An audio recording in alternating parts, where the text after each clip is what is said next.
What's the best ghost type Pokemon? I've asked this question about a couple of the different types at this point, and every time I feel like I'm surprised by how difficult it is to answer. This one might have been the hardest one thus far. I feel like there aren't that many ghost type Pokemon compared to the other types, but despite that, this was the list where I had the most trouble cutting it down. Turns out that Ghost is just one of the best types in the game, both defensively and offensively, and so even though Ghost type Pokemon tend to have some pretty obvious weaknesses, there's still so many good ones that I was really struggling to make this list. Normally for the series, I talk about 8 of the best Pokemon, and then mention some honorable mentions. This time I'm going to talk about 10. I just couldn't leave some of these Pokemon off because it just wouldn't be fair to them. There were even some more niche ghost type Pokemon that I wanted to talk about in this video, like Mischievous. Now it has a tournament appearance, but I just can't justify it because there's so many good ghost type Pokemon. So starting with number 10, let's talk about one of the most infamous ghost types of all time, Shedinja. Not Shedninja, okay? I'm serious this time. Shedinja is a bug and ghost type Pokemon that may look familiar if you've watched my best bug type video, but if you haven't, here's what you missed. The main thing that makes Shedinja extraordinary is its ability Wonder Guard, which prevents it from taking damage from anything unless it's a super effective attack. It can also take damage from passive effects like Burn or Sandstorm or something like that. Shedinja's funny because it only has 1 HP, so any attack will knock it out unless it's holding the Focus Sash, in which case you need 2 attacks. But it's actually very threatening because a lot of Pokemon just can't damage Shedinja. The main appeal of Shedinja is often in the restricted formats where powerful restricted legendary Pokemon are usable, and some of these Pokemon, such as like Kyogre or Zacian or Xerneas,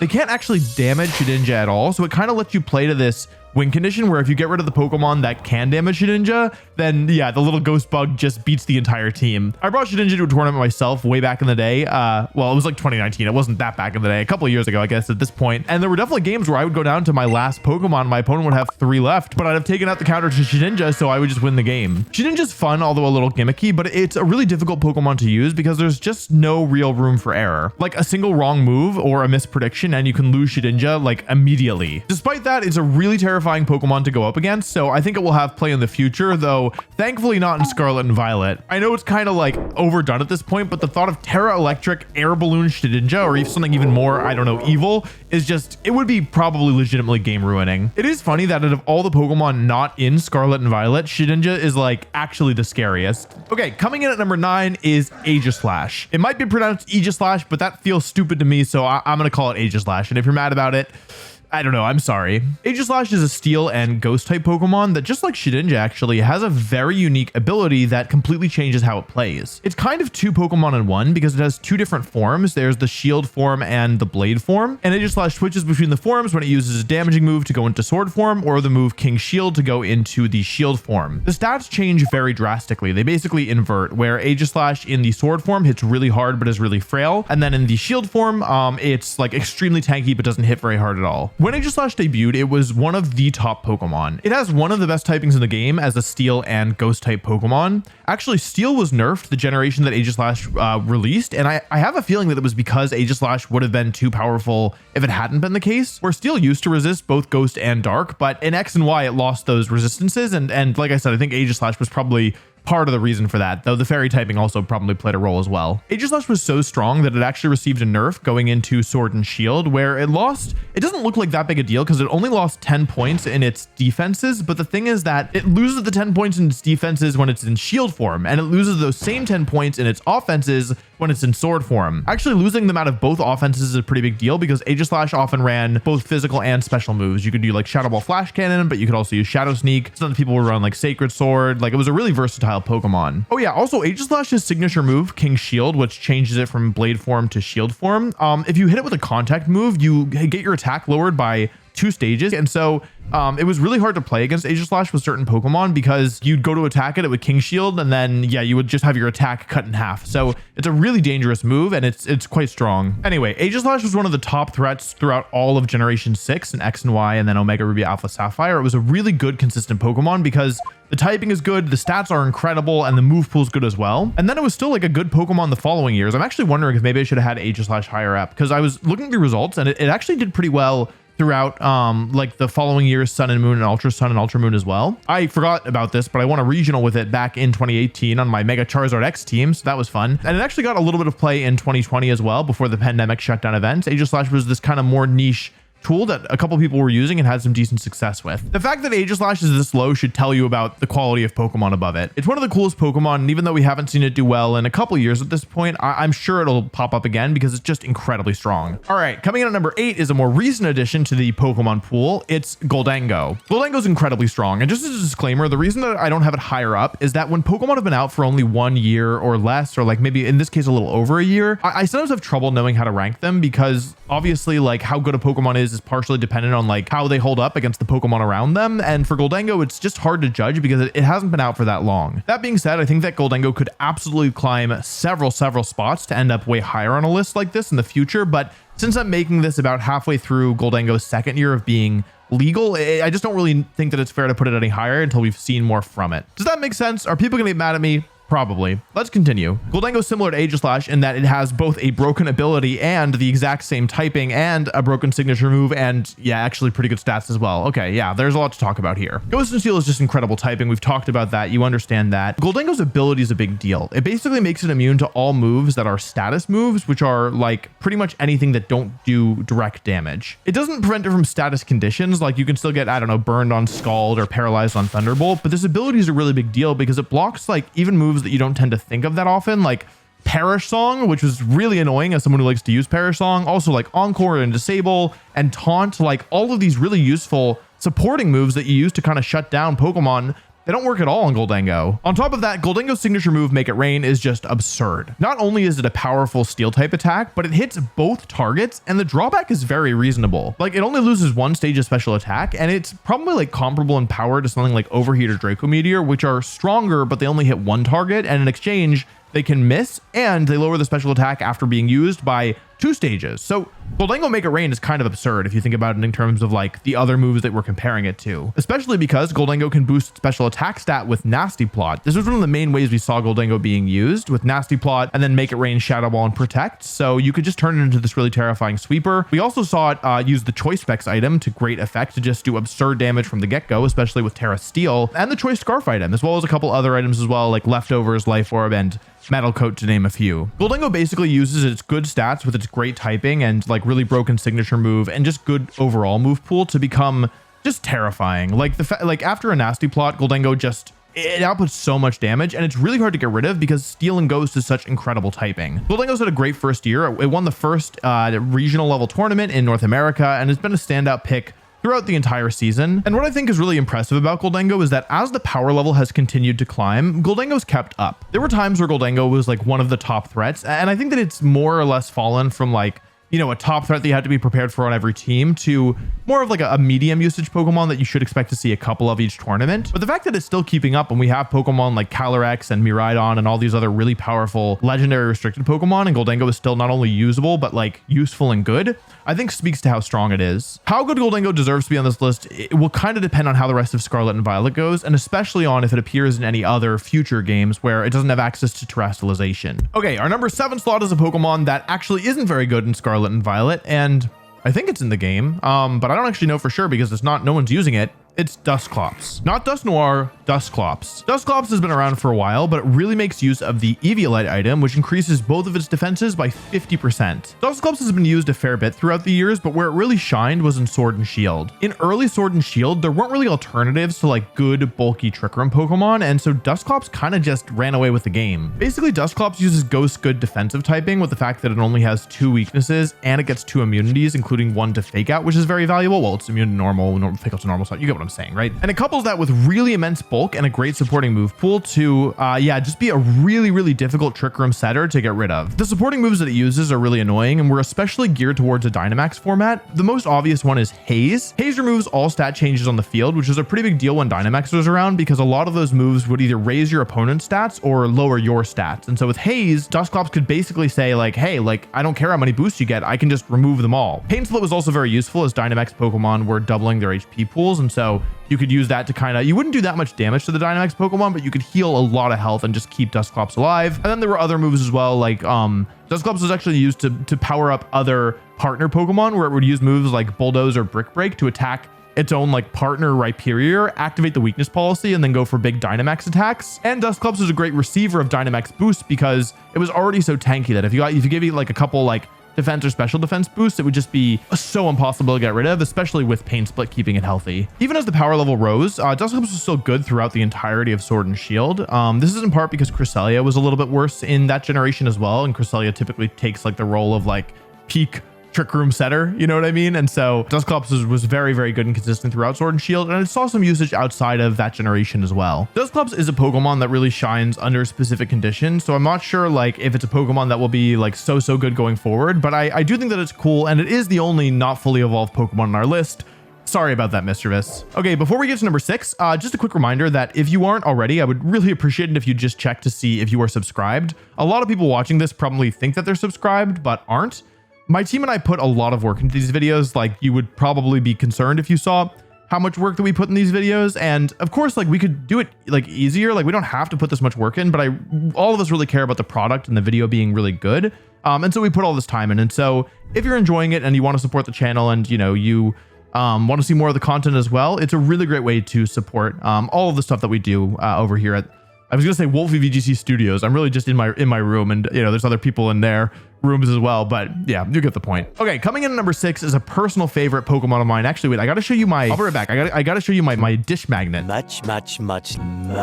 Okay, so this shows you if the dishes are clean or dirty. So this is the clean side. Oh, the green screen's ruining it. You see it's Pikachu, and then on the dirty side, it's Mimikyu. And you know, you might be sad that Mimikyu is the dirty side, but the dishes are normally dirty, so you get to see more of Mimikyu. So I'm okay with it personally. Anyway, number 6 is Mimikyu. Mimikyu is a ghost and fairy type Pokemon that is just so cute. How can you not like Mimikyu? I love Mimikyu. This thing is so cute. It's also really good. Mimikyu was introduced in Sun and Moon and was one of the top Pokemon then. Its main kind of like selling point is its ability to disguise, which is kind of like a pseudo substitute. The way that disguise works is that the first damaging attack that Mimikyu takes will do no damage and instead break the disguise. This was later changed to take an eighth of Mimikyu's HP, because when it didn't do any damage, it was really broken, because Mimikyu could hold the Focus Sash, and with disguise, you like couldn't knock it out even with a double attack. Like, you always had to attack it 3 times or else you couldn't get rid of it. So it was really broken. Anyway, Mimikyu is really cool. It doesn't have great stats, but ghost and fairy typing is pretty good. And just like a couple of the other ghost types in this list, it just gets a lot of really valuable supporting moves. Trick Room is the main one. It's a really great Trick Room user, but it can also use moves like Will-O-Wisp and Taunt to disrupt opponents. Mimikyu doesn't have to be defensive though. We've seen Life Orb Mimikyu be used. We've seen Swords Dance Mimikyu be used. It has Shadow Sneak for priority. Play Rough is a good attack. It can use Wood Hammer. There's a couple other useful moves that it gets as well. Mimikyu is also a good holder of Z moves. I mean, not only did it get a signature Z move, but it also was able to use the move Z Destiny Bond, which is really interesting. For those of you who don't know, Z moves were typically stronger versions of their base like moves, but the thing about non-damaging moves is that each of them had kind of this unique effect. So I remember like Z Detect, I think, would increase your evasion or something, and like some of them would like increase your critical hit rate. Most of these boosts were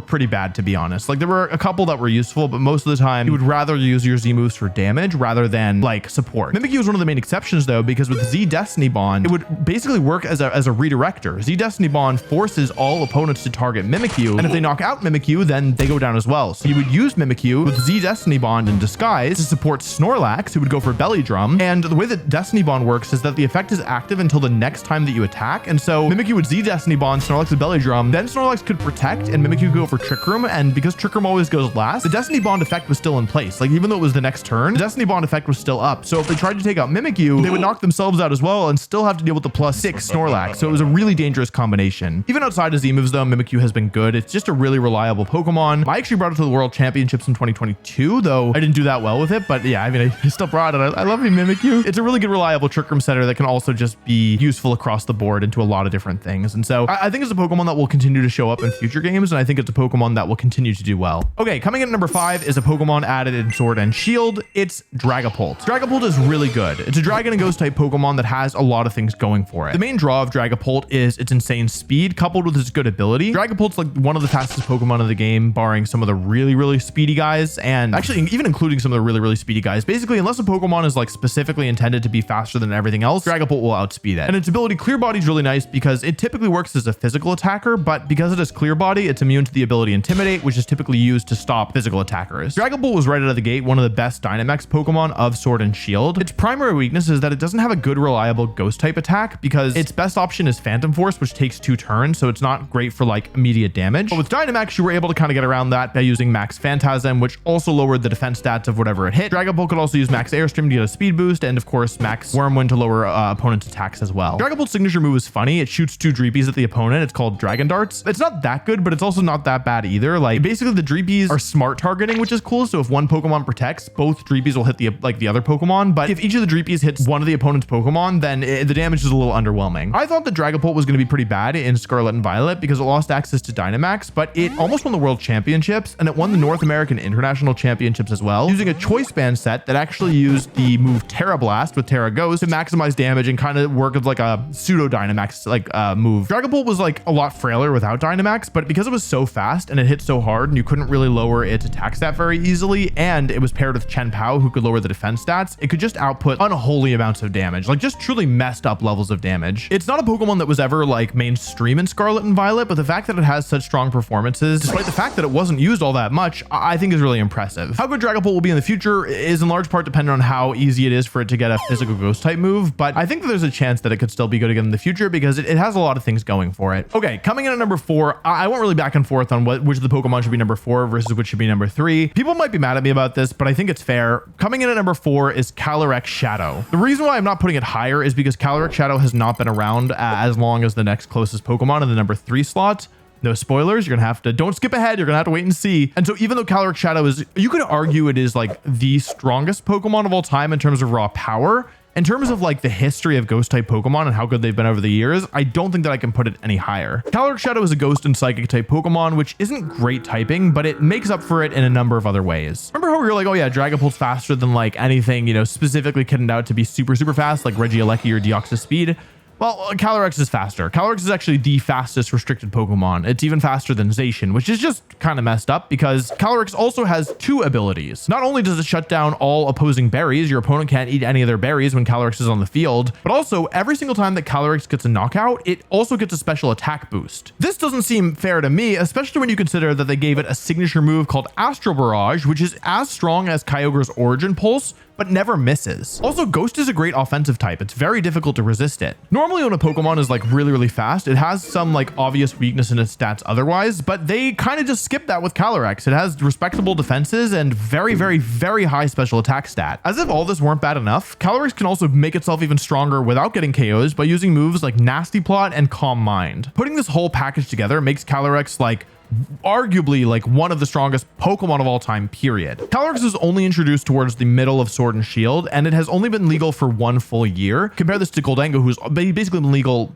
actually slightly longer, and that should like give you some idea of how high I'm putting Calyrex relative to my normal standards, because Calyrex has only been legal for basically one year and a couple months, more or less. That being said, the year that it was legal, it won the North American International Championships and the World Championships. And recently, you know, Scarlet and Violet, initially people thought it was going to be like, oh, like really, really, really like good, like best Pokemon of the game, and then the games launched and Calyrex like did really bad and people were like, oh, it's washed. At the time I'm recording this, it just recently won a regional championships. I don't know when this video will come out. The current date is May 31st, so maybe Calyrex has had better or worse results since then. I don't know at the moment, so don't yell at me if you're like, oh, it won, you know, North American Internationals or whatever, because I didn't know at the time I'm recording this. But yeah, like I mean, the fact that like it just recently won a regional again only kind of serves to emphasize the fact that it's an incredibly strong Pokemon. Calyrex's main weakness is its abysmal typing. Like Psychic and Ghost is just not good at all.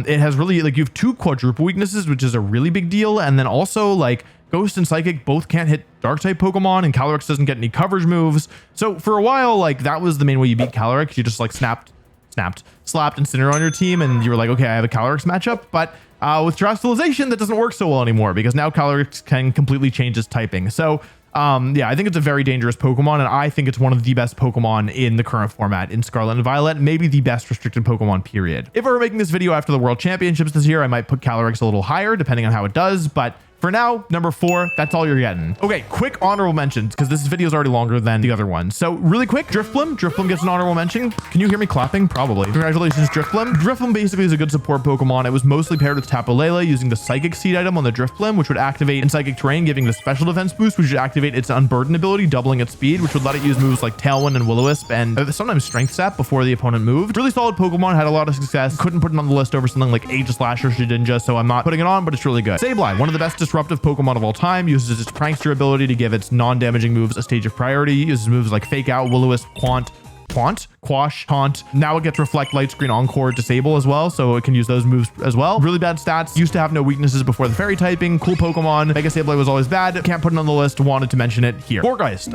really solid Pokemon. Used a couple of times like throughout the years. Just like a good bulky defensive ghost type. Grass Ghost is surprisingly good typing. Can use Leech Seed and Will-O-Wisp and Trick Room to support the team. Good Pokemon. Couldn't fit it on the list. Alolan Marowak, also a world champion like some of the other Pokemon on our list, but I couldn't put it on the list because there were too many other good Pokemon to fit, and Alolan Marowak was mostly good in 1 year in 2017 compared to most of these other ghost types who have been good. Actually, all the other ghost types who have been good in multiple years. Okay, that was a faster honorable mentions. I'm doing my best. Coming in at number 3 is Lunala. It's kind of hard to rank restricted Pokemon against non-restricted Pokemon, like same issue I had with Calyrex, where obviously Lunala and Calyrex aren't legal for most of the time that we have competitive Pokemon. Like they're only legal for a really small subset of years, so it's kind of wonky trying to fit them in, but I feel good about number 3. Basically, Lunala like was never the centerpiece, you know what I mean? Like it was never a Pokemon where people were like, oh my god, like Lunala is so good. But in the first year that it was legal, it won the world championships, and in the second year it was legal, it got second at the world championships. It's kind of like a Pokemon where no matter how much you know better, it just always ends up being underestimated, and then it always ends up getting like good results. Lunala is a psychic and ghost type Pokemon just like Calyrex, so it has that same terrible typing weakness, but it has a couple other ways of getting around it. First, the ability. While it's not as broken as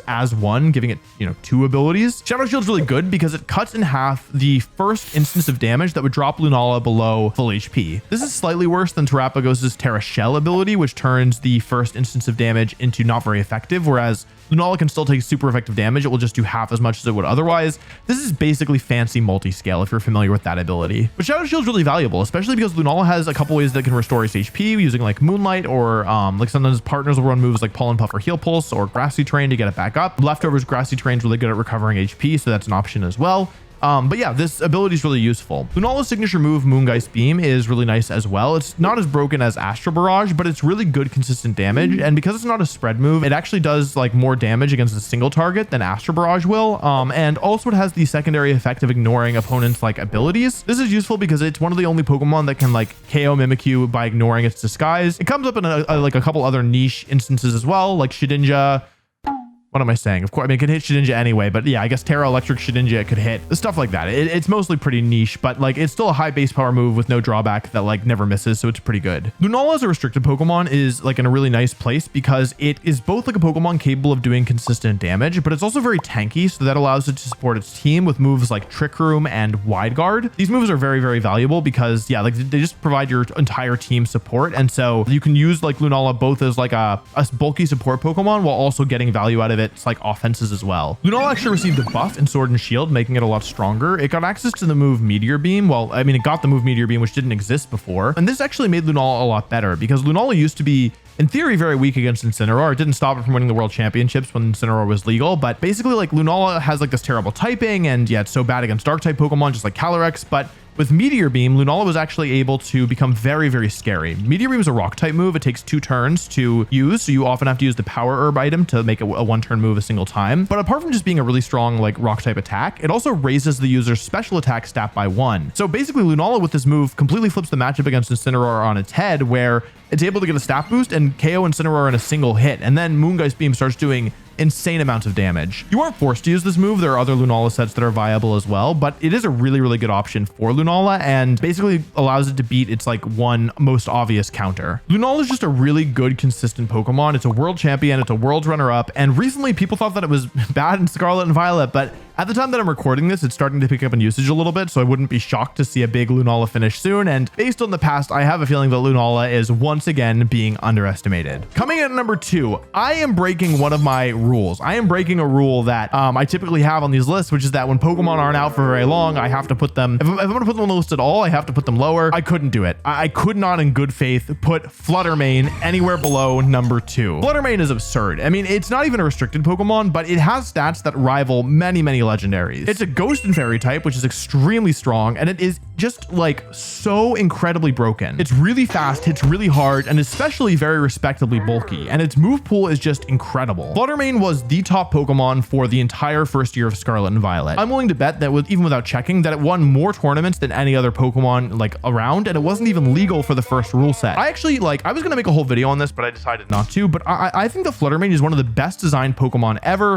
Before you yell at me, let me explain what I mean. Sometimes when Pokemon are really good, like you have one clear way of using them. Like there's one best set or way to use like some of these really strong Pokemon. Like for Primal Kyogre, for example, that's like a good one. You would want to use like Water Spout, Origin Pulse, Ice Beam, Protect with the the blue orb and relatively standard EVs, right? Fluttermane is cool because it can be a Focus Sash user, which is max speed, max special attack. It can be a Choice Specs user, whether really offensive or really bulky or really fast. You normally would pick 2 of those 3. It can be a Booster Energy speed user and be a supporting Pokemon with a ton of bulk, using moves like Taunt and Icy Wind to support its team. It can be a Booster Special Attack user, which allows it to function more as like a sweeper. And there's a couple other items that you can use as well. We saw Fairy Feather get a little play, or Pixie Plate does the same thing. And there's legitimately probably some that I'm forgetting about. As a Ghost and Fairy type Pokemon, Fluttermane is really good at hitting Pokemon for good damage. It has the move Moonblast, which is a great move with no drawback that hits stronger than most other moves and also can lower whatever it hits special attack, which is really scary. With Terra Fairy, Fluttermane like boosts not only its offenses, but also loses its weakness to Ghost, which is a pretty big deal against opposing Fluttermane. It's just like a great consistent Pokemon that can really like fill whatever you need like on your team because it is so flexible. It does have really terrible HP and defense stats, but those are like possible to work around, whether with like really good bulk or a defensive item or wait, I didn't even mention Sub Leftovers Fluttermane. I brought Sub Leftovers to a tournament and it was one of the best Pokemon I used all year. I was blown away. We also recently saw Substitute on a team win the European International Championship. So it's not like you have to use Leftovers with it anyway. I totally forgot about that till now. Anyway, Fluttermane has like a clear weakness in its stats because it's just physically so frail, but there are ways around this. And yeah, like also like it's just kind of how you play the Pokemon. It feels like they thought that it was going to be enough to hold it back and it just wasn't. Like Fluttermane has so many strengths that even giving it like so terrible defensive stats, it didn't really matter. Fluttermane's also just great at consistently outputting damage with its move Dazzling Gleam, which hits both targets. It's not like the strongest move, but when you start throwing in like Terra Fairy boosts or Photosynthesis boosts or Choice Specs or whatever, it can start really racking up a lot of damage. Fluttermane was the #1 most used Pokemon in Scarlet and Violet for almost the entire time that it's been legal. Recently it's fallen off a little bit, but I think that it's also partially just because people aren't like fully aware of how to use it, because I mean it's Fluttermane. It should still be like one of the best Pokemon, right? It's probably not the best now that we have like Calyrex back, but yeah, it's still incredible. Anyway, Fluttermane had one of the most dominant performances of any Pokemon I've ever seen in the first year of competition. And so,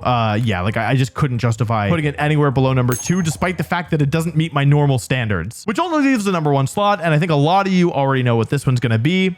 It's Gengar. Or Genjar if you have a lot of culture. Gengar is like, I mean, literally the original ghost type, right? I mean, the Gengar line, I think, was the only ghost type Pokemon added in the first, 151 Pokemon. But Gengar's been around for a while, and it has just been consistently like an incredibly good Pokemon. It didn't see a ton of play in Black and White, and I can't speak to Diamond and Pearl too much because that was kind of the birth of the modern competitive format, and I didn't play back then, and there's not a lot of data from then. But what I can say is that starting in X and Y, Gengar was really, really good. That was when Fairy type Pokemon were introduced, and so a fast and offensive Poison type Pokemon that could output like really good damage and actually hit these stupid poison like Fairy type Pokemon was a really big deal. Gengar's defensive stats are pretty bad, but with the Focus Sash, it can definitely get around that because you need 2 hits to knock it out anyway. Back in the day, Gengar had the Levitate ability, which was really, really good at helping against like key threats like ground type Pokemon. It could use moves like Will-O-Wisp or Taunt to disrupt opponents' Pokemon, despite the fact that like Gengar wasn't really bulky enough to normally want to use these moves because it was so fast. It could still like get a lot of value out of them. Could also use moves like Icy Wind to slow opponents down. Gengar was consistently one of the best Pokemon throughout the early years of X and Y and in the first 2 years. It won multiple tournaments. My friend Marcus used it to win